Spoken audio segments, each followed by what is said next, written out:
Welcome back, treasure hunters. Today we're continuing our deep dive into There's Treasure Inside.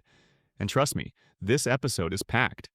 We've already unpacked the first three chapters, so here's your quick recap before we push forward. In chapters 1 and 2, we saw the repetition of map and chart a course. This journey starts with deliberate intent. In chapter 3, we explored the 36,000-foot view, literal altitude or a metaphorical reminder to zoom out and see the bigger picture. The recurring number 50, is it a nod to states, temperatures, or element 50, tin? Symbols like golden lions, elephants, and blue lotus, pulling in mythic, possibly zodiac connections, especially Leo the lion. Could this tie into box 5? But we might have jumped over some important crumbs. Pi, 3.14, and decimal points. We're not just dealing with metaphors, we're dealing with math. Pi, 3.14 comma decimal points. These all suggest we're eventually aiming toward GPS coordinates. Mentions of scales, elements, and the weight of baggage aren't just symbolic. They might point us to specific numerical values, perhaps linked to atomic weights, physical weights, or balance points we need to apply to the puzzle. So now, with our recap locked in, it's time to dive into the next few chapters. We're building this roadmap together, looking for the patterns, the math, the metaphors, and the coordinates that will inch us closer to the treasure. Grab your notes, grab your compass, and follow along. Today, we're charting more than a course. We're decoding the map itself. We are blazing the path and diving headfirst into Chapter 4 of There's Treasure Inside.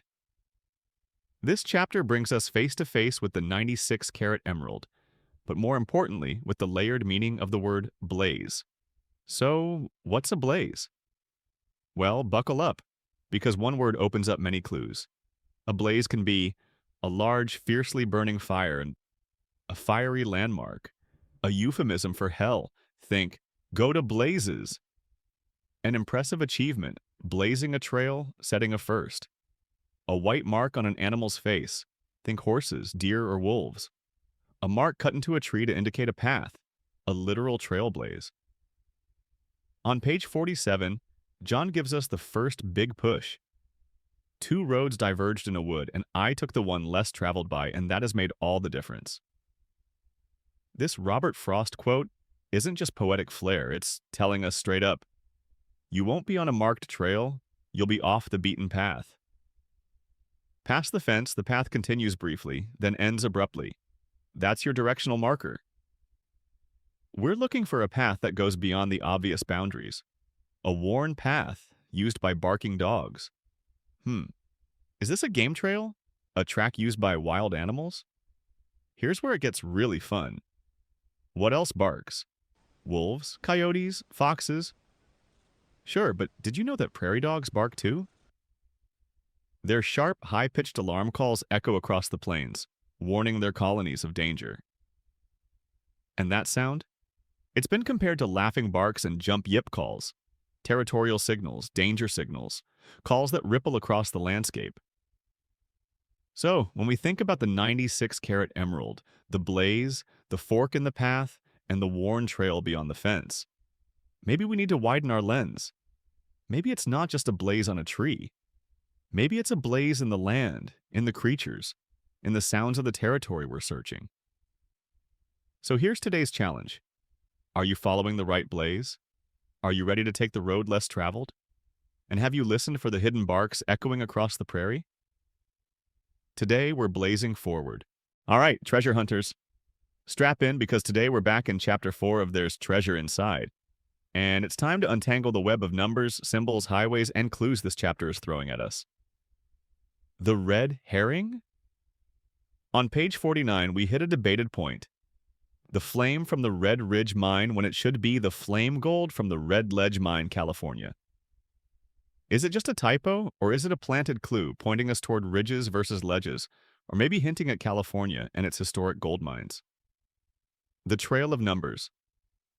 This chapter bursts with numbers, age 7, 11, 14, 3-bedroom, 400, 300, 11, 7 and 8 figures, $5, $10, $100, $500, $1,000, 4 decades, 40, and the earlier theme of 50. By page 53, we even get GPS coordinates mentioned, along with visual markers. 2 jagged gray peaks, a long range, and 2 rock towers. The 40 versus 50 puzzle. We now have 2 highways on our radar. U.S. Highway 50, the loneliest road in America, spanning from Maryland to California, a coast-to-coast ribbon linking history, landscapes, and discovery.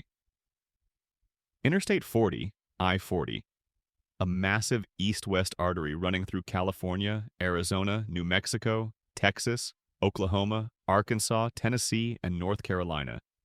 Places familiar to John Collins Black.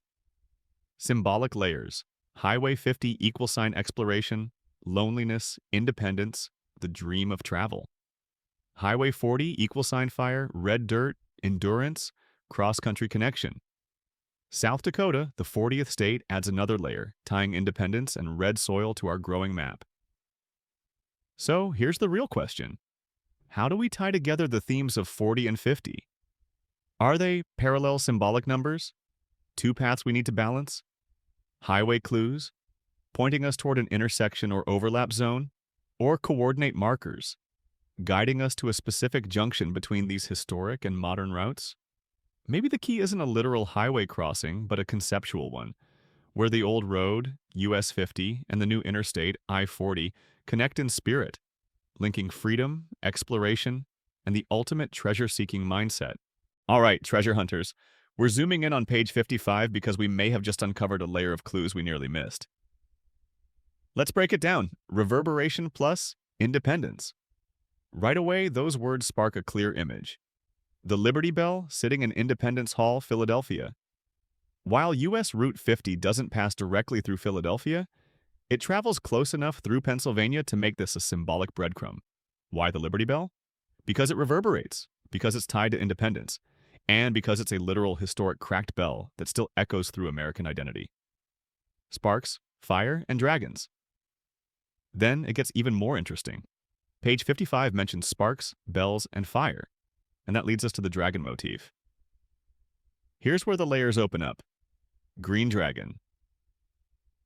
In modern times, it's the name of a cannabis dispensary chain in Colorado with 17 locations. And yes, US Highway 50, also known as the loneliest road in America, does pass through Colorado. The Green Dragon, mystical order. An esoteric, possibly mythical order linked to Tibetan, Japanese, and European occult societies. This would give us a tie-in back to Japan. As we know, John Collins is a children's book author, and Puff the Magic Dragon is a beloved children's song about a green dragon and childhood wonder, but also about loss, memory, and longing when Jackie Paper leaves. The Tale of Custard the Dragon. Another dragon reference, again weaving in childlike themes with a surprising touch of bravery and fire. The color green. You're smart to add this to your color chart. Green is associated with calm, lowered blood pressure, slowed heart rate, nature, balance, and growth. But also jealousy, greed, and mysticism. If this chapter's color is green,